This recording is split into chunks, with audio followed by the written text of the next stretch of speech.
안녕하세요, 하루입니다. 오늘 소개해드릴 책은 1904년에 영국의 저명한 중국학자 라이오넬 자일스가 편찬한 다오테칭, 즉 도덕경입니다. 이 책은 고대 중국 철학자 노자에 의해 기원전 4세기경에 쓰였다고 추정이 되며 도교의 근본 경전으로 여겨지고 있습니다. 라이오넬 자일스는 중국 철학과 문학에 깊은 이해를 가진 학자로서 도덕경 원문의 고유한 의미와 상징성을 최대한 존중하여 번역한 것으로 알려져 있습니다. 전통적으로 도덕경은 1장에서 81장까지 이어지는 형식으로 전해지지만 자일스는 이와 달리 각 장의 순서를 따르지 않고 독자들에게 더 이해하기 쉽도록 자신만의 주제별 카테고리로 내용을 재구성하였습니다. 이 책은 도덕경의 원문 전체를 더 직관적으로 이해할 수 있게 쉽게 플러스와 편찬한 것으로 생각하고 들어주세요. 또한 이 책은 읽거나 들으면서 혼자만의 해석을 즐기는 재미가 있었습니다. 예를 들어 도를 우주적 진리 또는 신의 경이로움으로 해석하며 읽어보니 이 철학서의 의미가 더욱 생생하고 깊게 다가옴을 느꼈습니다. 이번 영상에서는 자일스가 주제로 묶은 8개의 주요 카테고리 중 첫 번째에서 네 번째 카테고리까지 다루게 됩니다. 또한 광고 없는 1, 2부 통합본은 하루 멤버십을 통해 선행 제공되고 있으니 많은 관심 부탁드릴게요. 그럼 오늘도 모든 분들께 감사한 마음을 담아 120년 전에 번역된 도덕경을 전하는 여정을 시작하겠습니다. 편하게 들어주세요. 챕터 1. 초월적 본질과 물질적 드러남. 말로 설명할 수 있는 도는 영원한 도가 아니며 부를 수 있는 이름은 영원한 이름이 아니다. 이름이 없을 때 그것은 하늘과 땅의 시작이며 이름이 있을 때 그것은 만물의 어머니이다. 오직 세속적 욕망에서 완전히 자유로운 사람만이 그 영적인 본질을 깨달을 수 있으며 욕망에 얽매인 사람은 외형만 볼 수 있을 뿐이다. 이 두 가지, 즉 영적인 것과 물질적인 것은 우리가 다른 이름으로 부를지라도 그 근원은 하나이다. 이 동일성은 신비로우며 신비 중의 신비로 모든 영성의 문이 된다. 도는 얼마나 깊고 헤아릴 수 없는가. 마치 만물의 조상 같은 근원으로 보인다. 도는 얼마나 맑고 투명한가. 영원히 존재할 것처럼 보인다. 그것이 어디에서 비롯되었는지 알 수 없으며 마치 모든 최고건이 이전부터 존재해온 것 같다. 도는 눈으로 볼 수 없기에 무색이라 불리고 들을 수 없기에 무음이라 불리며 손으로 만질 수 없기에 무형이라 불린다. 이 세 가지 특성은 파악할 수 없기 때문에 하나로 융합될 수 있다. 도는 위아래로 나뉘지 않는다. 끊임없이 작용하지만 이름 붙일 수 없으며 결국 다시 무로 돌아간다. 우리는 그것을 형체 없는 형상, 모습 없는 이미지, 덧없고 정의할 수 없는 것으로 부를 수 있다. 앞에서 보면 얼굴이 보이지 않고 뒤에서 따라가려 해도 등을 볼 수 없다. 가장 강력한 작용의 발현은 오직 도에서 비롯된다. 도는 본래 희미하고 형체가 없다. 얼마나 희미하고 무형한가. 그러나 그 안에는 형체와 실체가 있다. 얼마나 깊고 어두운가. 그러나 그 안에는 생명의 원리가 있다. 이 원리는 실제의 정수이며 그로부터 진리가 나온다. 예로부터 지금까지 그 이름은 사라지지 않았으며 만물의 시작을 지켜본다. 내가 만물의 시작에 대해 이렇게 알 수 있었던 것은 모두 도를 통해서이다. 혼돈스러우면서도 완전한 무언가가 하늘과 땅이 생기기 전에 존재했다. 얼마나 고요하고 무형한가. 홀로 존재하며 변하지 않고 어디에나 이르면서도 손상되지 않는다. 그것은 우주의 어머니라 할 수 있다. 이름을 알 수 없기에 나는 그것을 도라 부른다. 그것을 설명하려 한다면 나는 그것을 크다고 부르겠다. 크기 때문에 나아가고 나아가면서 멀어지며 멀어졌기 때문에 다시 돌아온다. 그러므로 도는 크고 하늘은 크며 땅은 크고 군주 또한 크다. 우주에는 4가지 힘이 있으며 그 중 하나가 군주이다. 사람은 땅에서 법을 얻고 땅은 하늘에서 법을 얻으며 하늘은 도에서 법을 얻는다. 도의 법은 그 자체로 자연스러우며 변하지 않고 이름이 없다.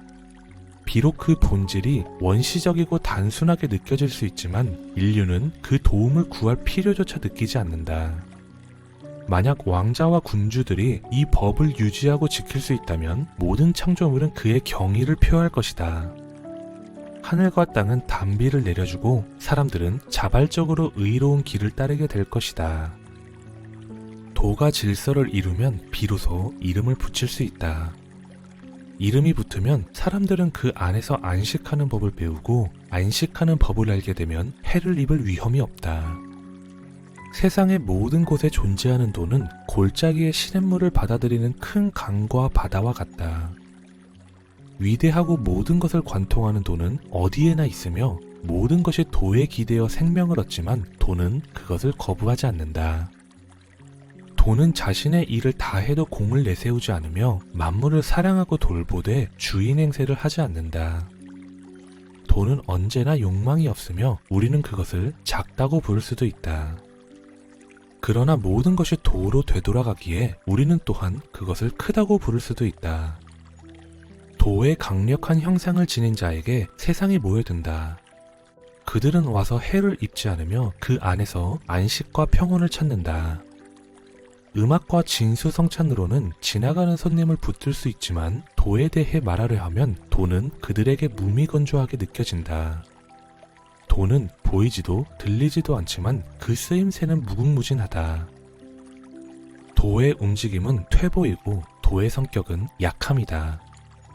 천하의 모든 존재는 도에서 비롯되었고 도는 무에서 유를 창조했다. 도는 모난 각이 없는 큰 사각형과 같고 완성하는 데 오랜 시간이 걸리는 큰 그릇과 같다. 또한 들리지 않는 큰 소리이자 형체 없는 큰 형상이다. 이것은 숨겨져 있어 이름을 붙일 수 없지만 만물을 변화시키고 완성하는 힘을 지닌다. 도는 하나를 낳고 하나는 둘을 낳으며 둘은 셋을, 셋은 모든 존재를 낳는다. 이 무수한 존재들은 어둠을 벗어나 빛을 받아들이고 허무의 숨결로 조화를 이룬다. 도는 만물을 낳고 도의 덕은 만물을 기르며 도의 본성은 만물의 형태를 부여한다. 그럼으로써 도의 힘은 만물을 완성한다.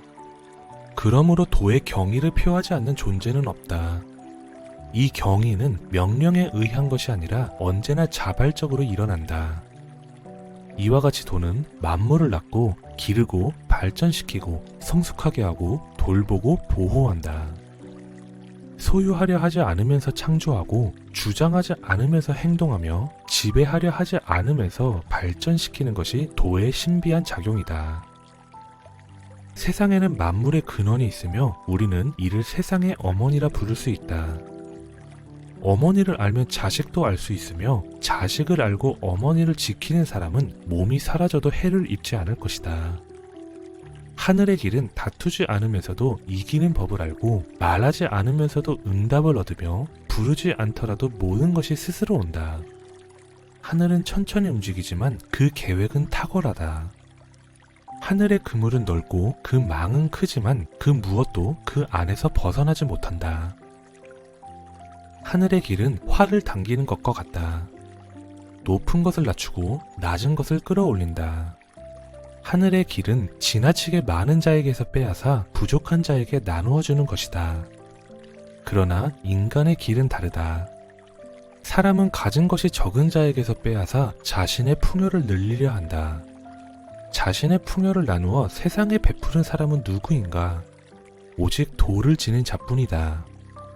하늘의 도는 차별하지 않으며 모든 선한 사람에게 고루 베푼다. 모든 것이 강해지면 결국 쇠퇴하기 마련이다. 이것이 도와 반대되는 것이며 도와 반대되는 것은 결국 사라진다. 챕터 2. 도덕적 원리 또는 덕. 최고의 선은 물과 같다. 물은 모든 것을 이롭게 하면서도 다투지 않는다. 물이 사람들에게 꺼려지는 낮은 곳에 자리하는 것은 그것이 도와 가깝기 때문이다. 큰 일이 이루어지고 명성이 높아졌다면 뒤로 물러나라. 이것이 하늘의 길이다.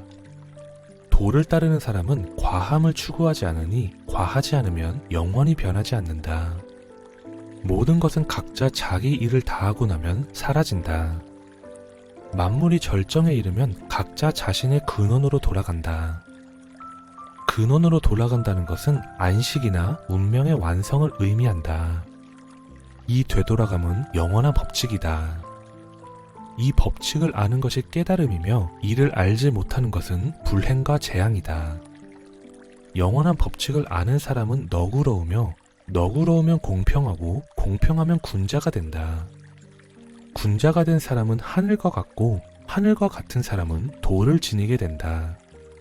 도를 지닌 사람은 영원히 존재하며 비록 몸이 사라져도 해를 입지 않는다. 도에 따라 행동하는 사람은 도와 하나가 되고 덕의 길을 걷는 사람은 덕과 하나가 되며 악의 길을 가는 사람은 악과 하나가 된다.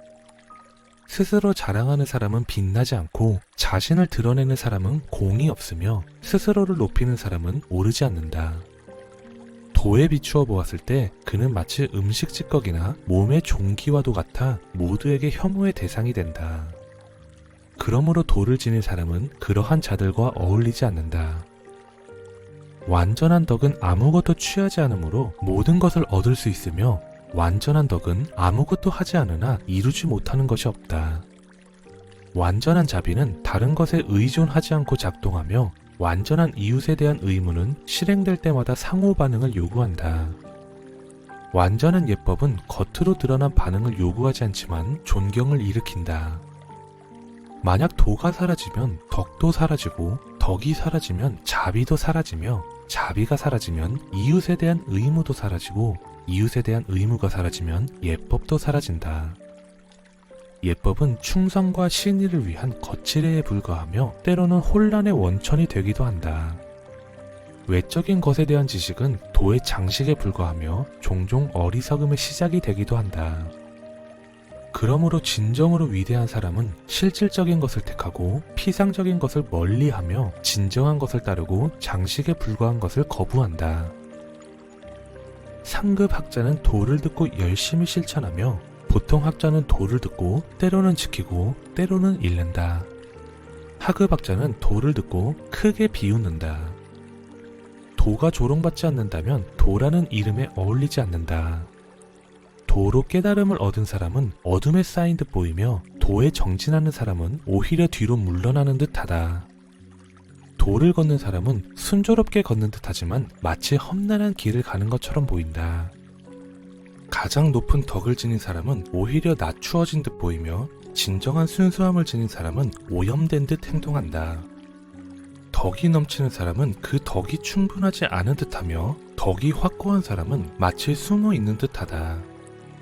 단순하고 진실한 사람은 물처럼 불안정해 보인다.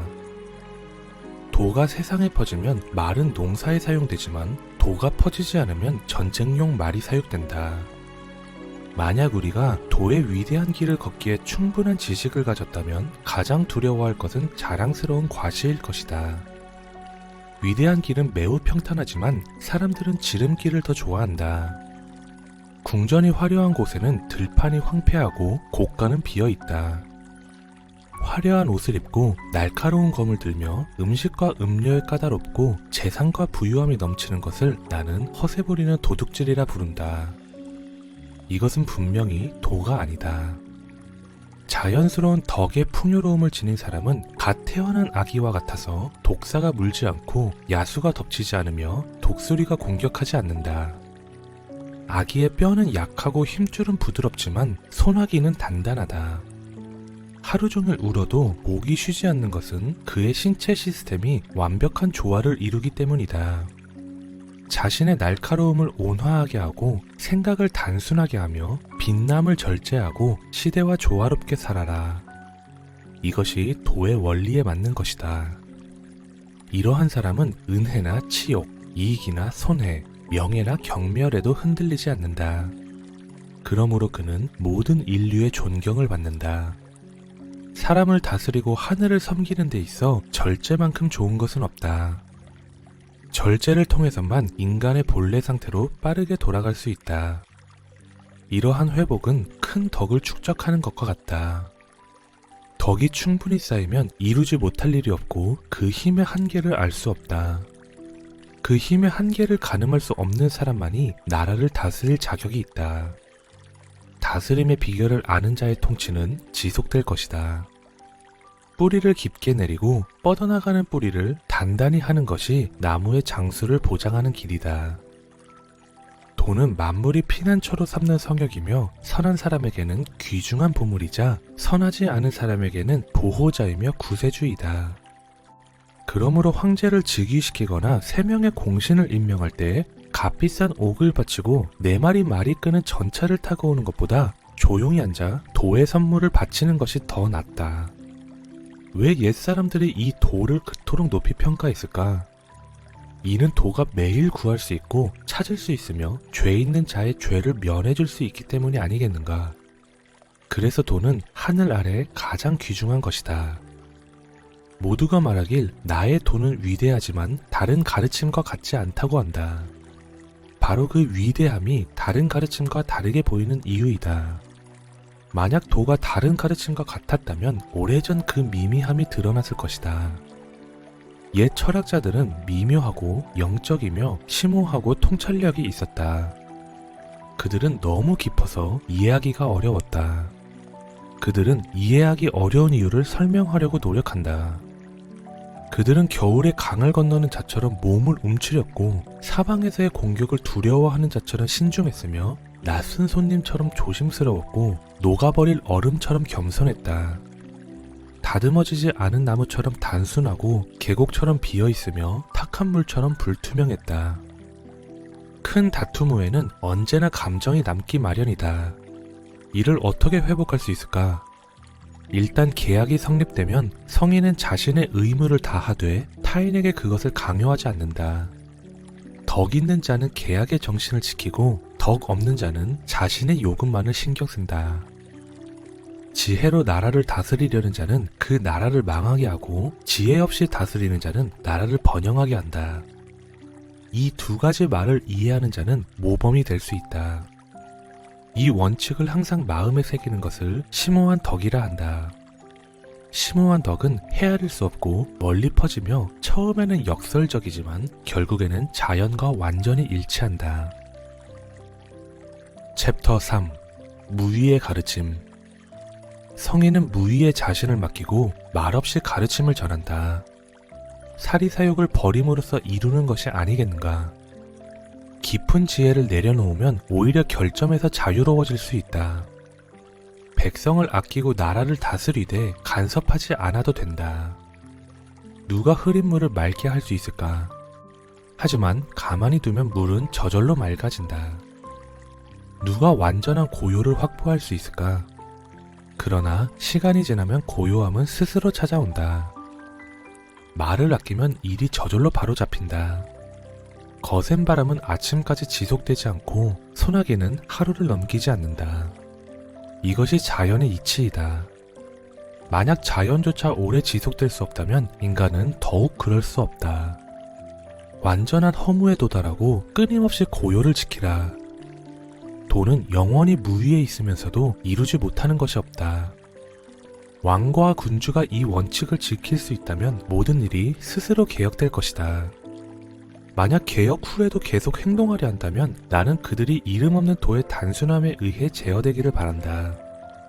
이름 없는 도의 단순함은 욕망의 부재를 낳고 욕망의 부재는 고요함을 만든다.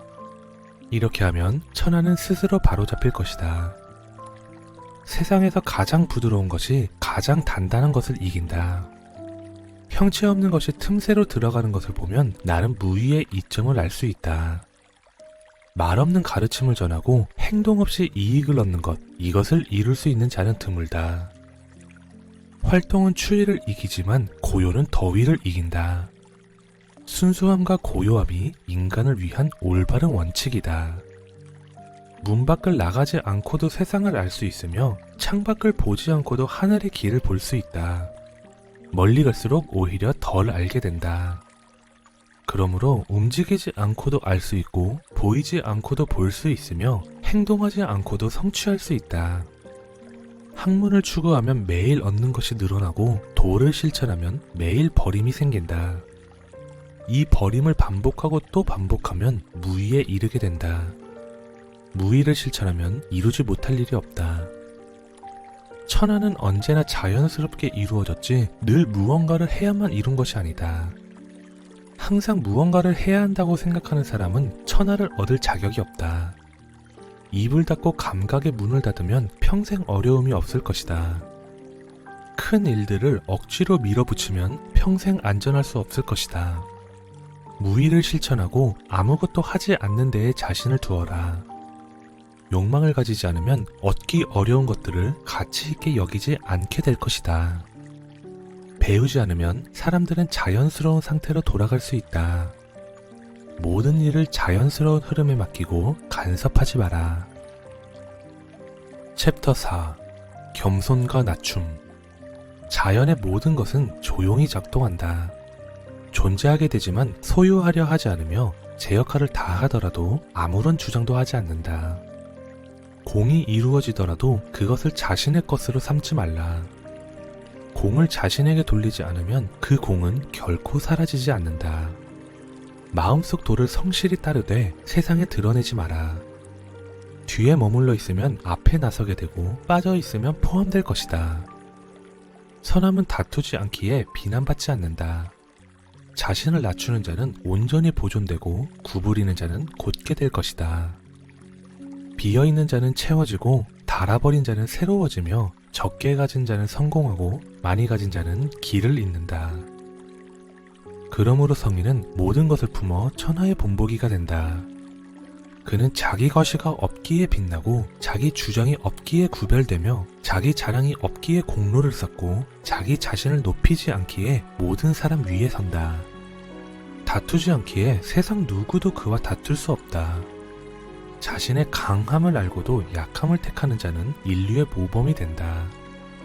인류의 모범이 되면 덕이 그를 떠나지 않으며 그는 다시 어린아이와 같은 순수한 상태로 돌아간다. 자신의 빛남을 알면서도 어둠 속에 있는 것을 만족스러워하는 자는 세상의 모델이 된다. 세상의 모델이 되면 그의 덕은 쇠하지 않고 완전한 상태로 돌아간다. 자신의 공적을 알고도 치욕을 감수하는 자는 인류의 중심이 된다. 인류의 중심이 되면 그의 덕은 충만해지며 그는 완전한 단순함으로 돌아간다. 위대한 자는 겸손을 그 기초로 삼아야 하고 높은 자는 낮음을 그 바탕으로 삼아야 한다. 그러므로 왕자와 군주는 자신을 칭할 때 외로운 존재, 벗없는 자, 보잘것없는 자라 일컫는다. 이것이 바로 겸손을 기초로 삼는 것이 아니겠는가. 어떤 것은 줄어들수록 커지고 어떤 것은 커질수록 줄어든다. 다른 사람들이 가르친 것을 나도 배우며 그것을 내 가르침의 기초로 삼겠다. 왕국을 위대하게 만드는 것은 마치 하천들이 모여드는 큰 강과 같은 존재가 되는 것이다. 모든 작은 하천들이 모여드는 중심지처럼, 그리고 세상 모든 곳에서 고요함으로 강함을 이기는 부드러움처럼 되기를 바란다. 고요함은 겸손의 한 형태이다. 그러므로 큰 나라가 작은 나라 앞에서 스스로를 낮추면 작은 나라가 그에게 귀속될 것이며, 작은 나라가 큰 나라 앞에서 스스로를 낮추면 큰 나라를 얻게 될 것이다. 한쪽은 겸손해짐으로써 얻고 다른 쪽도 겸손함으로써 얻는다. 큰 나라가 단지 사람들을 모으고 양육하려는 마음만 있다면 작은 나라는 기꺼이 큰 나라에 봉사하려 할 것이다. 그러나 양쪽 모두의 바람을 이루기 위해서는 큰 나라가 겸손함을 배워야 한다. 강과 바다가 수많은 산의 하천을 다스릴 수 있는 이유는 그들이 낮게 있는 법을 알기 때문이다. 그러므로 성에는 백성 위에 있고자 한다면 스스로를 그들보다 낮추어야 하고, 앞서고자 한다면 그들보다 뒤에 있어야 한다. 이렇게 하면 비록 위에 있어도 백성들은 무겁게 느끼지 않으며 앞서 있어도 부담을 느끼지 않는다. 그러므로 사람들은 모두 그를 높이며 실증내지 않는다. 성인은 자신이 하는 일에 대해 인정받기를 바라지 않고 공을 이루어도 그것을 자신의 것으로 삼지 않으며 자신의 가치를 드러내려 하지 않는다. 내게는 소중히 여기는 세 가지가 있다. 첫째는 온유함, 둘째는 검소함, 셋째는 겸손함이다. 겸손은 내가 다른 사람들보다 앞서지 않게 해준다. 온유하면 대담해질 수 있고 검소하면 베풀 수 있으며 자신을 내세우지 않으면 사람들 가운데 지도자가 될 수 있다. 하지만 오늘날 사람들은 온유를 버리고 대담함을 추구하며 검소를 버리고 사치를 택하며 겸손을 버리고 오직 앞서고자 한다. 그러므로 그들은 결국 멸망할 것이다. 온유는 공격하는 자에게는 승리를, 방어하는 자에게는 안전을 가져다 준다. 하늘은 온유를 보호하며 그를 감싼다. 최고의 군사는 싸움을 좋아하지 않으며 최고의 싸움꾼은 쉽게 화를 내지 않는다. 가장 위대한 정복자는 다툼 없이 적을 이긴다. 가장 훌륭한 지도자는 자리를 양보할 줄 아는 사람이다. 이것이 바로 다투지 않는 덕이며 인류를 이끄는 힘이다. 이것이 고대인들이 추구한 최고의 목표였다. 이렇게 1부의 여정을 마치게 되었습니다. 여기까지 읽으면서 우리가 현재 접하고 있는 끌어당김의 법칙, 우주의 진리와 같은 개념들이 사실 약 2400년 전에 도와 깊은 연관이 있음을 새삼 느끼게 되었습니다. 마치 도의 법칙이란 무엇인가에 얽매이지 않고 자연스럽고 부드럽게 흘러가면 모든 것이 자발적으로 일어난다는 바로 그 흐름을 깨닫게 된 기분입니다. 마찬가지로 2부에서도 도의 본질에 대해 더욱 깊이 탐구해 나갈 예정이니 기대해주세요. 오늘도 풍요롭고 의미 있는 하루가 되시기를 바랍니다. 구독과 좋아요는 사랑입니다. 하루 북드림이었습니다. 감사합니다.